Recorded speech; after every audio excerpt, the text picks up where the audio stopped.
My cousin gambled away $17,000 of my money. And my family still thinks I'm the problem for suing him. My golden child cousin borrowed $17,000 from me to start a business, but actually spent the money traveling and gambling. I took him to court over it, but my whole family sided with him. My cousin recently came to me asking me to lend him $7,000 for a business investment. He already owed me $3,000, so at first I said no, but my parents forcefully pressured me into giving in. My cousin promised to have it back to me within 6 months as he'd have his business up and running by then. However, the 6 months passed, and not only had he not even started his business yet, but he had actually spent the $7,000 on himself. He went traveling in Asia, bought a new gaming console, and gambled the rest away. I remember the day he came to me about it, his parents and mine with him. Apparently he felt awful for how reckless he was with the $7,000, and wants to make things right. In order to do this, he asked for another loan of $7,000, swearing that this time he'd start a business. I straight up laughed at him, but as I was in the middle of telling him no, my aunt interrupted me. She screamed that family help each other out, and started relentlessly pushing me into giving him the money. The memories of being ganged up on like this resurfaced, and as my parents, my aunt and uncle, and my brother all towered over me talking about lending him the money, I essentially let them bully me into giving my brother another $7,000. As the months went on, my brother Darren of course never paid me back. I gave him another 6 months, and after that I started pressing him about the now total $17,000 he owed me. Of course my family defended him, saying I was overreacting and needed to give him time. This was unfortunately no surprise, as growing up the difference between Darren and me was obvious. I remember being 16 and working long hours at a diner to save for my first car. I took every extra shift I could, while Darren didn't have to work at all. On his 16th birthday, our family threw him a big party and gave him a brand new car with a huge red bow on top. It wasn't just the car that bothered me, it was how the family treated him. They acted like Darren deserved the world, while no one seemed to notice how hard I worked. When I finally saved enough to buy a used car, there was no celebration. It felt like my effort didn't matter. One Thanksgiving, Darren casually mentioned crashing his car while racing with friends. Instead of being upset, my family laughed and brushed it off. My uncle even wrote him a check to cover the repairs. If that had been me, I'd have been grounded for months. It was always like that. When Darren struggled in school, they hired tutors and blamed the teachers. When I had trouble, I was told to figure it out on my own. Darren got everything handed to him, while I had to work for everything I had. The family saw him as special, while I was just expected to manage on my own. My mom told me to be patient. Darren has always come through for the family, and he'll come through for me too. Sure, Darren had helped family members before. He'd paid off my aunt's overdue credit card bill once, and even covered my cousin's rent when she lost her job. Everyone loved to remind me of that, as if those small favors made him some sort of hero. But what they conveniently forgot was that Darren never had to worry about his own bills. My uncle had always handled his car payments, and my aunt paid his credit card debt when it got too high. His college tuition, fully covered. He never had the stress of budgeting, of choosing between paying the electric bill or the rent. Of course he could come through when he didn't have real responsibilities weighing him down. Darren would swoop in and throw a few $100s at someone now and then. But no one had ever given him anything like the $17,000 total I'd loaned him. That was a whole different story. He was always the one offering help, not the one owing it. No one had ever asked him for anything this big, and now that I had, he couldn't handle it. Then there was the confrontation. I gathered up the family and asked Darren for the money in front of him. I looked around the room for some form of support when I made my statement, but all I got were blank stares. My father gave me a shrug. Darren, on the other hand, just sat there, looking smug, his hands folded in front of him like he had nothing to answer for. The aunt that he paid the credit card for broke the silence, and said that I was overreacting, and that family isn't just about money. She said I was causing a rift over something trivial, and that we'd all miss each other if one of us had died. She loved pulling the if I were dead card, but this wasn't about that. I needed my money, and she treated it as if it were spare change. I had worked hard to save up that money. I sacrificed nights out with friends, put in overtime shifts at both jobs, and budgeted every meal. And here was my family, acting like it was no big deal that Darren had essentially taken my hard-earned savings, and used them to fund his lavish lifestyle. I said that he promised to pay it back, and it's been 6 months with nothing but excuses. Darren leaned back in his chair, crossed his arms, and told me that the money was tied up. He said the same thing that he'd been telling me for months. As soon as the deal goes through, I'll get it back with interest. He asked me to trust him. I did trust him, but every time I asked for an update, he had another excuse. Meanwhile, he was out here living his best life while I was sitting here wondering if I'd ever see that money again. Before Darren could respond, my uncle, who had been silent up until this point, told me that he was disappointed to see us act like this, and said that Darren was doing something good for the future of the family, and in a couple of years, the $17,000 would mean nothing when we have millions, and that I should be proud that I helped him out early on. I felt my stomach drop.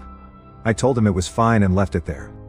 I knew that I was only wasting my time talking to them. I realized that my family wasn't going to help me, so I took matters into my own hands. Over the next few weeks, I stopped going to any family gatherings. Every time I thought about seeing them, my stomach twisted. I started collecting evidence of Darren's spending habits. I knew Darren was spending the money on luxurious things, and while his Instagram posts were public, I needed more. I needed solid proof, so I started digging. I looked into public records, tracked his purchases, and followed up on his so-called business investments. What I found confirmed my suspicions. There was no business. Darren had used my $17,000 to buy a luxury car, take a couple of extravagant vacations, and furnish his new apartment with high-end furniture. The tech startup he had claimed to be investing in didn't even exist.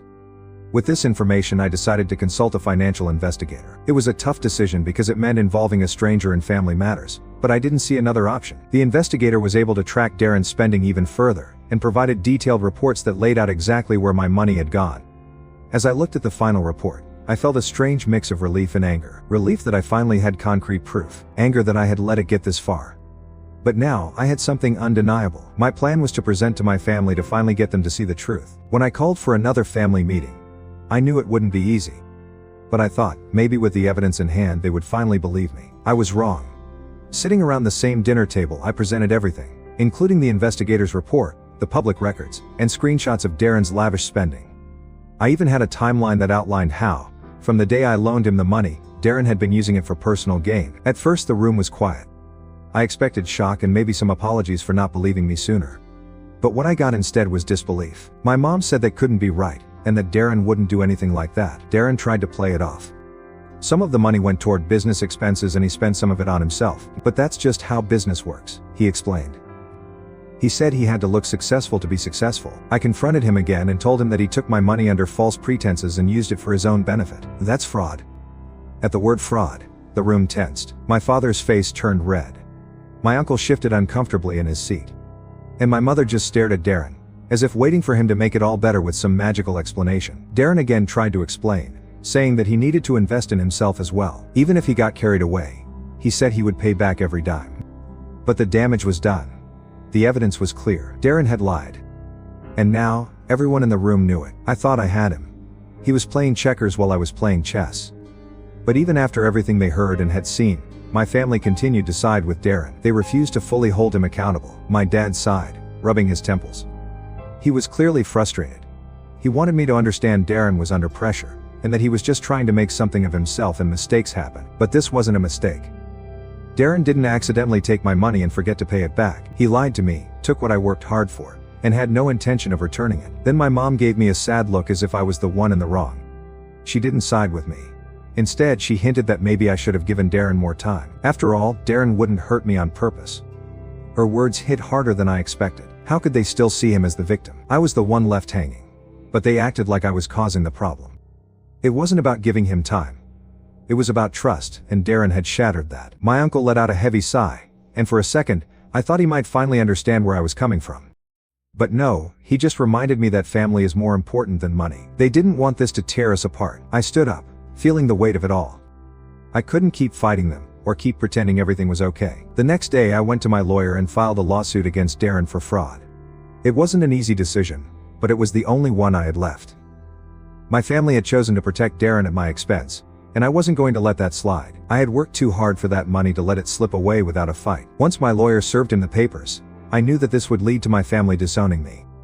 The lawsuit turned the family upside down. Darren, who had been avoiding me for months, suddenly couldn't stop calling. He begged me to drop the case and promised he'd find a way to pay Miss Red Most, and that betrayal wasn't something I could easily forget.